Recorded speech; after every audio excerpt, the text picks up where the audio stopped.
네, 이별수가 좀 보여서 말씀을 드린 거예요. 그래서 이별수가 이렇게 크게 보이는데 이게 둘이 막 전쟁 나듯 싸워가지고 못 잡아먹어가지고 니랑 못 살겠다 이게 아니라 언니가 지쳐버려요. 아, 나 진짜 못 헤쳐먹겠다. 완전 이 소리 있잖아. 그냥 다 싫어. 이 꼴 저 꼴 다 보기 다 싫어. 이런 식으로 두 손 두 발 다 들어버려요. 안녕하세요. 반갑습니다. 안녕하세요. 네, 자, 오늘 보실 분 성함이랑 생년월일 말씀해 주실게요. 결혼하셨어요? 네, 근데 아직 혼인신고는 안 했어요.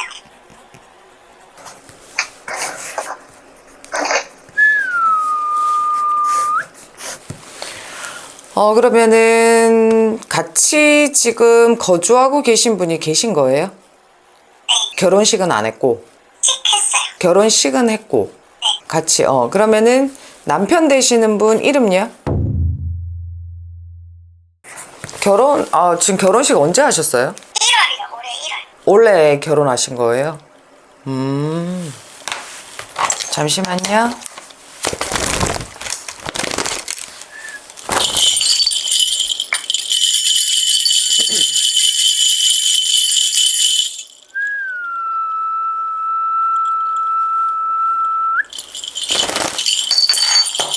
할머니가 본인 이제 언니야라고 호칭할게요. 이름을 말씀을 못 드리니까 할머니가 언니한테 그 소리 하네.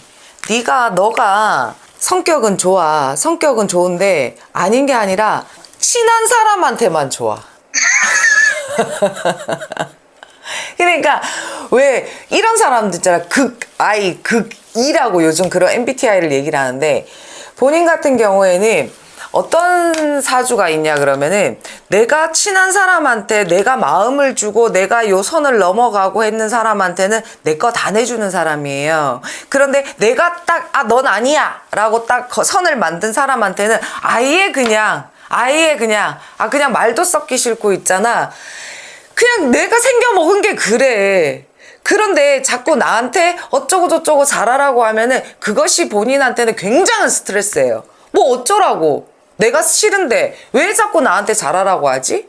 뭐 어쩌라고. 그러면서 이게 두루두루가 힘든 사주예요. 두루두루가. 맞아요. 두루두루 좋은 게 좋다. 두루두루가 그런 게 어딨어. 내가 싫은 거는 싫은 거고 내가 좋은 건 좋은 거지. 두루두루 이거는 좀 힘들어 라고 본인 같은 경우에는 그런 사주예요. 그렇기 때문에 이런 사주도 오해가 많아요. 내 뜻과는 상관없이 주변에서 오해가 생기면 뭐가 생겨요? 시비가 생기면 뭐가 생겨? 망신. 이런 것들이 늘 보고 있으면 내 마음과 내 뜻과는 그냥 자꾸 주변에서 나를 어쩌고 저쩌고 구설이라고 하잖아요. 그런 것들이 언니야를 좀 힘들게 할 수 있다. 첫마디로 그 얘기가 나와서 말씀을 드리는 거예요.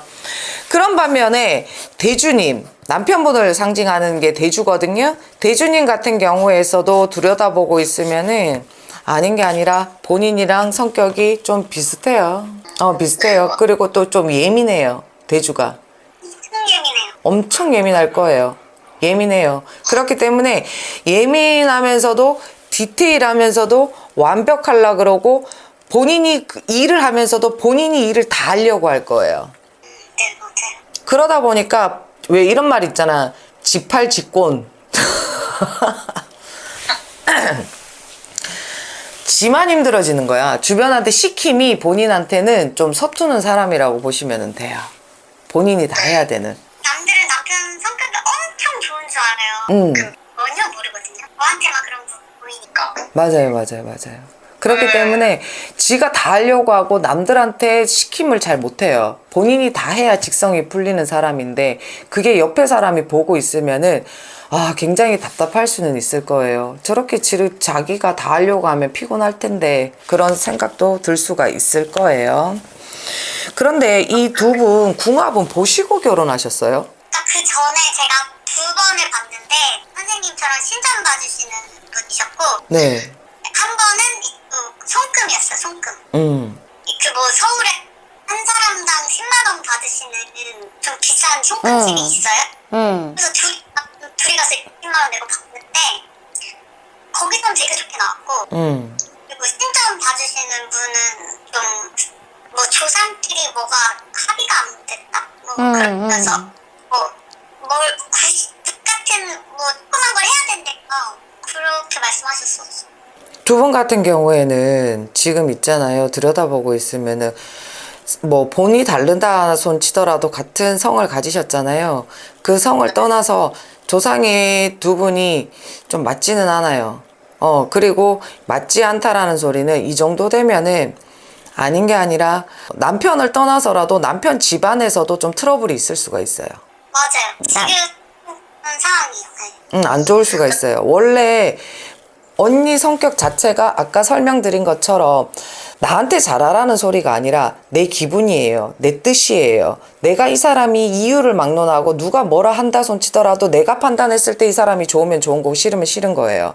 그런 성격을 가지고 있는 사람인데 여기에서 이 집안 진중이라고 하거든요. 집안을 들여다본다 하더라도 합이 들어있지 않은 상태이기 때문에 지금 부딪힘이 좀 많을 수는 있을 거예요.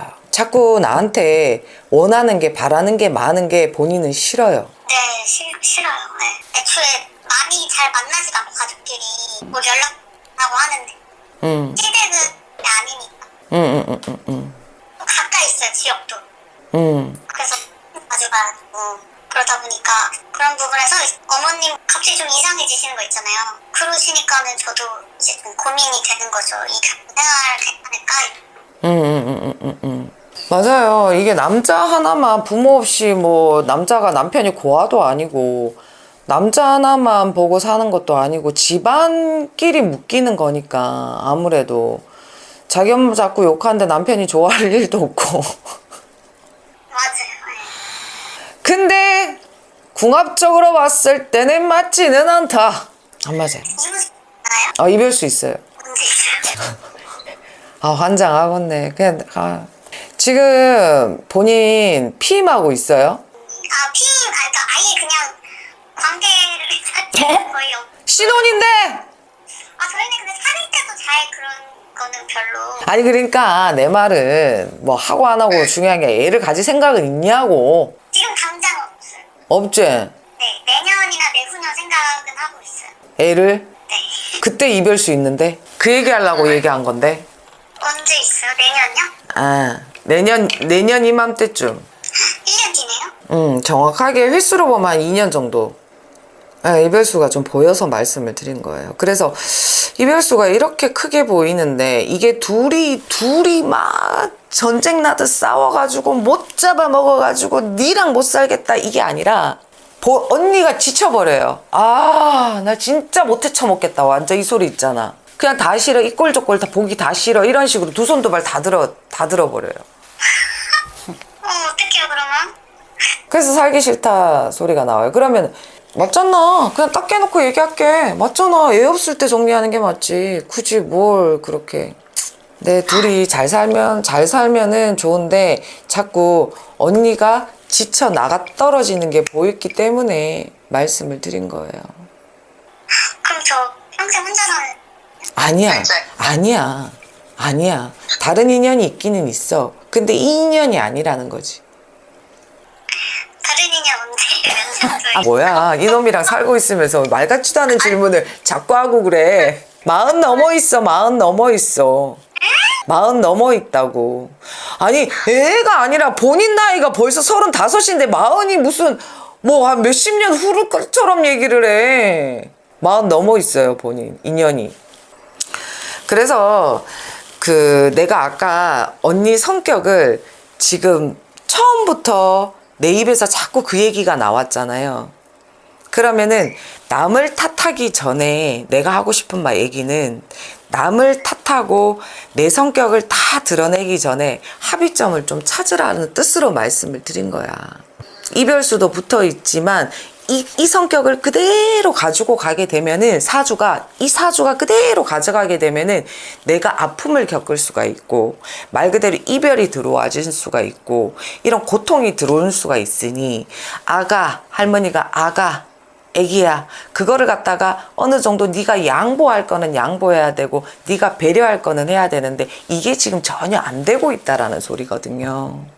그렇기 때문에 애기야 좀 속이 차야지 어른이 안 되겠냐라는 뜻으로 좀 양보를 좀 하시면 그 이별수는 그래도 좀 프로테이진을 많이 줄 거니까 참고하시고 들으시면 되실 것 같아요. 감사합니다. 오늘 여기까지 볼게요.